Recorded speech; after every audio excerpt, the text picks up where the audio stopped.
Hello students, दिशा IAS academy में आपका स्वागत है। उत्तराखंड पीसीएस मुख्य परीक्षा के संबंध में हमने पेपर 1, पेपर 2 जिसमें सामान्य हिंदी और निबंध का पार्ट था, उस पर हमने चर्चा की थी। उसी क्रम में अब ये जो वीडियो है 2 नंबर पर, जिसमें हम जीएस पेपर 1 पर आपसे बात करेंगे, आगे हम इस पर चर्चा करते हैं। तो चलिए देखते हैं उसका पाठ्यक्रम क्या है और उस पर आपको किस तरह से तैयारी करनी चाहिए। यहाँ पर हम आ रहे हैं अपने सिलेबस पर। ये देखेंगे आप। देखिए, पेपर 1 सामान्य हिंदी का था, पिछली वीडियो में चर्चा हो चुकी है। और मुख्य परीक्षा का पेपर 2 जो है वो था निबंध का। अब हमारे पास पेपर 3 यानी जीएस का 1 पार्ट आएगा, जिसमें आप पहले टॉपिक्स को देखिए, कितना समय आपको दिया जाएगा, कुल नंबर कितने हैं, इस पर आते हैं। जीएस पार्ट 1 यानी पेपर 3 में हम आते हैं। इसमें भारतीय इतिहास, संस्कृति, विश्व का इतिहास, भारत, विश्व का भूगोल और समाज, ये पूरा सोसाइटी, ये पूरा टॉपिक है। प्रत्येक जीएस का जो पेपर है वो 200 मार्क्स के लिए होगा और टाइम प्रत्येक पेपर के लिए जो होगा आपके पास 3 आवर्स का समय। क्लियर है? ये हमने पहले भी आपसे डिस्कस किया। अब देखो यहां पर क्या होगा, अगर हम भारत के इतिहास, उसकी विरासत, उसकी संस्कृति को अधिक फोकस किया गया, इस बात को आप विशेष रूप से ध्यान रखिएगा। इसमें पॉलिटिकल जो हिस्ट्री है इंडिया की वो है मेंशन, लेकिन इसमें ज्यादा जो फोकस किया गया है वो, जैसा कि आप हेडिंग भी देख रहे हैं यहाँ पर, वो विरासत और संस्कृति यानी हेरिटेज और कल्चर के पार्ट को बहुत ज्यादा फोकस किया गया। प्रारंभिक परीक्षाओं में कहीं भी विश्व का इतिहास नहीं आता है, लेकिन मुख्य परीक्षा में रखा गया है। परंतु आप पाठ्यक्रम पे ध्यान दीजिएगा कि कब से वो घटनाक्रम है। पहला पॉइंट है, भारतीय संस्कृति में प्राचीन काल से आधुनिक काल के कला के रूप, साहित्य और वास्तुकला के रूप है। आप देखो, हम पूरा एंशिएंट हिस्ट्री, मेडिवल हिस्ट्री और मॉडर्न पढ़ते हैं, प्रारंभिक परीक्षा में भी आप पढ़ा होगा, और आपको उस समय पर उसका कला, साहित्य, जो कल्चर वाला पार्ट है वो भी पढ़ाया गया होगा। उसको फिर एक बार से समझना। जब आप पूरे भारत का इतिहास पढ़ेंगे, एंशिएंट, मेडिवल, मॉडर्न आएगा, तो उसमें कला के रूप, अब प्राचीन काल में आप गए होंगे तो आपने गुप्त काल की कला भी देखा होगा। ठीक है? गुप्त काल की कला के अलावा पल्लव कला भी आया होगा। उसी तरह से आपके पास में चोल कला, आर्किटेक्चर आपको अवश्य ध्यान होगा, ये भी हमारे पास आया।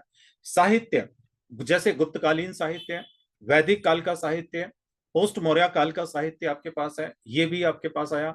और वास्तुकला तो वही मैं आपको कला के रूप में बता रहा था, ये हमारे पास है।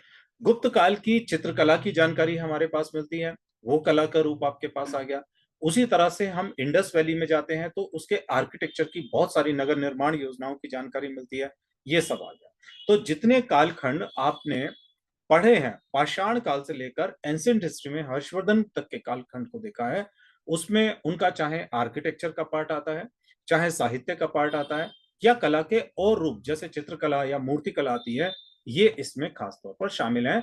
अभी तक आपने खास तौर पर फोकस किया था, पॉलिटिकल हिस्ट्री को किया था, लेकिन अब जो फोकस होगा वो कल्चरल चीजों को। 18वीं सदी के मध्य से लेकर वर्तमान समय तक आधुनिक भारतीय इतिहास, महत्वपूर्ण घटनाएं, व्यक्तित्व, क्या होगा आपके पास। आप मॉडर्न हिस्ट्री में देखिएगा, सीधा सेक्शन है आपके पास मॉडर्न हिस्ट्री। मॉडर्न हिस्ट्री में महत्वपूर्ण घटनाएं, उससे संबंधित प्रश्न बनेंगे। व्यक्तित्व विषय, जैसे महत्वपूर्ण घटनाएं नेशनल मूवमेंट में उठा लीजिए, तो नेशनल मूवमेंट में ढेर सारे आपके पास घटनाएं हैं। व्यक्तित्व, कोई व्यक्तित्व विशेष ले लीजिए, मान लीजिए मैंने एनी बेसेंट कहा, सुभाष चंद्र बोस हो गए, दादा भाई नौरोजी हो गए, इस तरह से संबंधित प्रश्न आपके बनेंगे। ठीक है? स्वतंत्रता संग्राम, नेशनल मूवमेंट आया। नेशनल मूवमेंट के विभिन्न चरण हैं और उन चरणों में व्यक्ति और उनका योगदान। तो नेशनल मूवमेंट के कौन से चरण हैं, जैसे आप मॉडरेट देखते हैं, एक्सट्रीमिस्ट आते हैं, गांधीयन मूवमेंट आता है, रिवोल्यूशनरी मूवमेंट आता है। तो इनके विभिन्न विभिन्न चरण है, और इसमें जो हमारे नेशनल मूवमेंट के लीडर्स हैं उनका क्या योगदान रहा, उनकी क्या विचारधारा रही, वो हम यहां पर देखते हैं। क्लियर? देश की आजादी के बाद यानी कि 1947 के बाद देश के अंदर एकीकरण और पुनर्गठन, माउंटबेटन प्लान के समय के बाद आप पढ़ते हैं। आपने पढ़ा होगा कि जब देश आजाद हुआ तो भारत पाकिस्तान के रूप में देश का विभाजन हो ही चुका था। देश के अंदर बहुत सारी देसी रियासतें थी और देसी रियासतों को ऑप्शन दिया गया था कि भारत या पाकिस्तान किसी एक के साथ आप मिलेंगे। तो उन रियासतों में मैक्सिमम रियासतों को तो भारत के साथ मिला लिया गया, लेकिन कश्मीर का मैटर अटका था, हैदराबाद का, जूनागढ़ का मैटर अटका था। तो ये वाला जो टॉपिक है ये इसी से रिलेटेड ठीक है। इसी तरह से अब आ जाएंगे, ये तो हो गया भारत के इतिहास। तो भारत के इतिहास में एंशिएंट, मिडिवल, मॉडर्न, उसका कला, साहित्य, कला के कोई भी रूपों, और उसका जो आर्किटेक्चर वाला पार्ट है, ये महत्वपूर्ण है। साथ साथ इन दो पॉइंट्स में हमने देखा है कि इसमें नेशनल मूवमेंट, और फिर जब देश आजाद हो जाएगा तो जो देश का एकीकरण है, उसका पुनर्गठन है, उससे संबंधित पार्ट आएगा। क्लियर है। अब आपके पास है यहाँ विश्व इतिहास से संबंधित।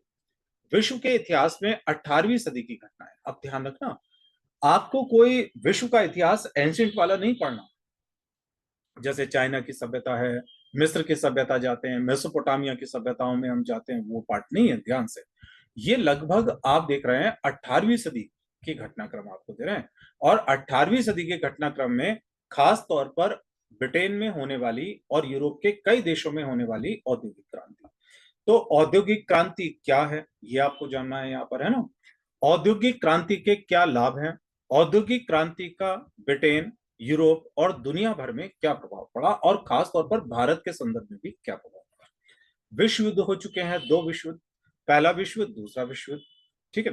तो जो ये दो विश्व युद्ध हुए हैं, इनके कारण क्या हैं, इनका विश्व पर क्या प्रभाव पड़ा, सामाजिक रूप से, राजनीतिक रूप से, आर्थिक रूप से क्या पड़ा, और भारत के संदर्भ में भी ध्यान रखेंगे। ठीक है। राष्ट्रीय सीमाओं के पुनः सीमांकन, उपनिवेशवाद, बहुत अच्छा टॉपिक है। उपनिवेशवाद क्या है, उपनिवेशवाद की विशेषताएं क्या है, इनका प्रभाव क्या है। उपनिवेशवाद की समाप्ति, राजनीतिक दर्शन जैसे साम्यवाद, पूंजीवाद, समाजवाद, ये टॉपिक। तो ये समझिए कि जो समकालीन विश्व का इतिहास है, ये वो वाला टॉपिक आपके पास आएगा। एंशिएंट हिस्ट्री, सॉरी, एनसीईआरटी अगर आप पढ़ते हैं समकालीन विश्व के इतिहास की, तो उससे आपको काफी फायदा मिलेगा। बाकी तो आपको जो क्लासेस में है वो बताया ही जाएगा। तो खास तौर पर आप यहाँ पर जो अध्ययन कर सकते हैं, वो एनसीईआरटी की जो बुक्स हैं उसका अध्ययन कर सकते हैं। जो ऊपर वाला भारतीय इतिहास का पोर्शन आपने देखा है, इसका अध्ययन ऑलरेडी जो बुक्स आपके पास है, स्टैंडर्ड बुक्स होनी चाहिए, उसी से आप इसका अध्ययन कर सकते हैं, या फिर आपको क्लास में जो चीजें पढ़ाई जा रही हैं उससे ही आप इसका अध्ययन कर सकते हैं। नेक्स्ट टॉपिक है भारतीय समाज आ गया। भारतीय समाज की मुख्य विशेषताएं, अब ये समाज वाला टॉपिक है, और उसकी विशेषताएं।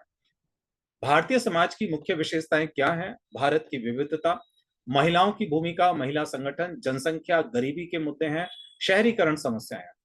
इनके काफी मुद्दे मैं आपको बताऊं, जैसे जनसंख्या आपको बता रहे हैं, गरीबी बता रहे हैं, है ना, शहरीकरण है, इनको हम इकोनॉमी और ज्योग्राफी के संदर्भ में भी पढ़ते हैं। ऐसा नहीं कि इसमें से बहुत सारी चीजें ऐसी हैं कि जो हम फर्स्ट टाइम पढ़ रहे हैं, ऐसा नहीं। और अगर आपने प्रारंभिक परीक्षा की थोड़ी सी डीपली स्टडी की होगी, तो ये मुद्दे बहुत हद तक हम ज्योग्राफी और इकोनॉमी वाले पार्ट में तो खास तौर पर पढ़ लेते हैं। ठीक है ना। भारतीय समाज पर भूमंडलीकरण, यानी जो वैश्वीकरण है, ग्लोबलाइजेशन है, इसका प्रभाव, ये विषय मेरे हिसाब से तो कोई किताबों से पढ़ने वाले विषय नहीं है। ऊपर भी ये विषय खास तौर पर अगर आपको आदत है न्यूज़पेपर और मैगजीन्स पढ़ने की, करंट अफेयर की, तो कोई भी समस्या आपके पास नहीं। आज भी न्यूज़पेपर का, चाहे कोई हिंदी का कोई भी न्यूज़पेपर हो, आप में से हम लोग बहुत सारे जानते हैं कि हिंदी के पेपर से हमें बहुत लाभ नहीं मिलता, लेकिन मैं खुद बता दूं, ऐसी बात नहीं है। हिंदी का कोई भी न्यूज़पेपर आप उठा लीजिए, सिर्फ जो स्थानीय खबरें हैं उनको आप एक तरफ करें, लेकिन उसका जो एडिटोरियल पार्ट है वो बड़े काम का होता है। अगर आप यूपीएससी की करंट अफेयर्स की बढ़िया वाली मैगजीन्स पढ़ रहे हैं, तो इस तरह के जो मुद्दे हैं, जैसे भारतीय समाज की विशेषताएं हैं, महिलाओं की भूमिका है, जनसंख्या, गरीबी, खूब आते हैं, मंथली मैगजीन्स में खूब आते हैं। भारतीय समाज पर वैश्वीकरण का प्रभाव क्या है, ये काफी आते हैं। और ये किताबों से अच्छा इस पे पढ़ने में एक फायदा है कि हमें बिल्कुल अपडेट कंटेंट मिलता है। अगर आप 2023 में तैयारी कर रहे हैं, 24 में कर रहे हैं, या इन फ्यूचर 25-26 में करेंगे, तो आपको उस समय के सिनेरियो के हिसाब से कंटेंट मिलेगा। ये बहुत अच्छी बात होती है। तो आप आर्टिकल्स जो न्यूज़पेपर के आते हैं मैगजीन से, उसके टच में रहिए।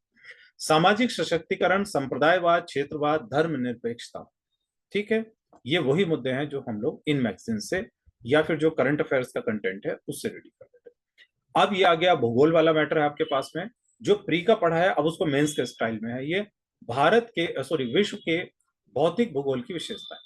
तो जब आप भूगोल पढ़ना स्टार्ट करते हो, तो पहले तो हम विश्व का भूगोल ही सामान्यतः पढ़ते हैं।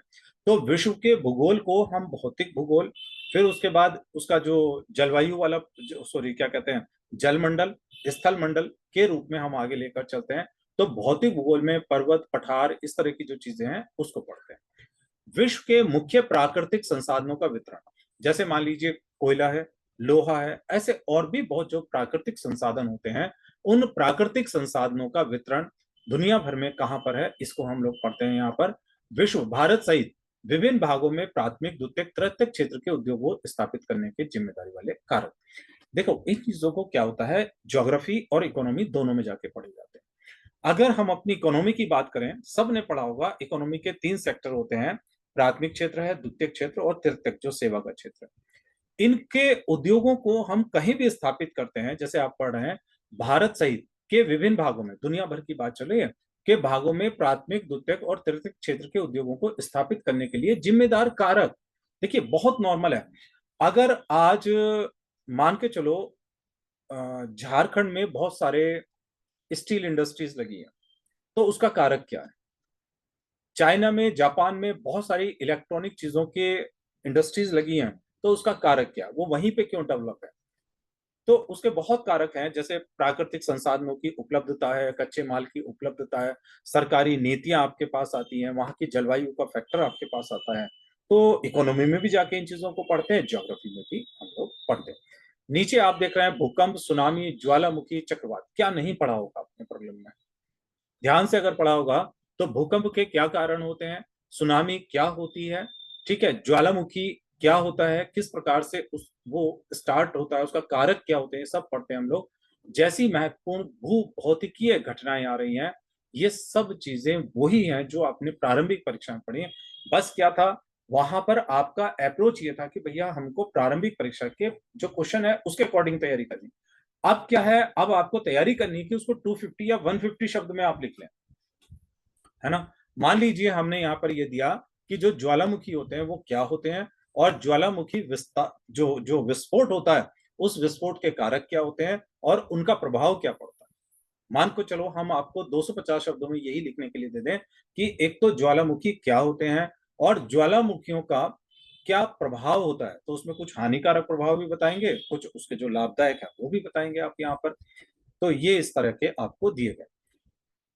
अगर आपके पास इसमें खास तौर पर मैं बात करूं, कोई अच्छी ज्योग्राफी की बुक्स आपके पास है यहाँ पर, तो आप उन्हीं किताबों का जो प्री कमेंस स्टाइल की हो का आप विशेष रूप से जो है बात कर सकते हैं उसमें, ठीक है।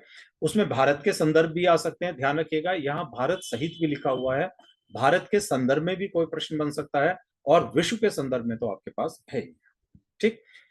इस पेपर की तैयारी के लिए आपको क्या करना है, जो अगर अच्छी किताबें, मानक पुस्तकें आपके पास हैं, उनको मुख्य परीक्षा के प्रश्नों के आधार पर उत्तर लिखने की आप जो है आदत को अपना शुरू कर लीजिए।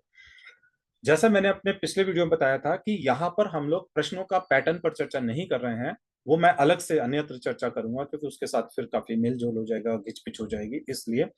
तो केवल आपको क्या करना है, इन टॉपिक्स को आप तैयार करें, लगभग लगभग 250 शब्दों में लिखने की तैयारी करें, ठीक। जितना लिखते जाएंगे आपकी मुख्य परीक्षा की तैयारी उतनी बेहतर होगी। ध्यान रखना है कोई रट के ही उस दिन नहीं लिखना, लिखने की प्रैक्टिस डेली करनी। क्लियर है? तो आज इस वीडियो में हम पेपर 1 तक रहेंगे जीएस के। नेक्स्ट वीडियो में पेपर 2 जो जीएस का है उस पर हम लोग चर्चा करेंगे। Thank you.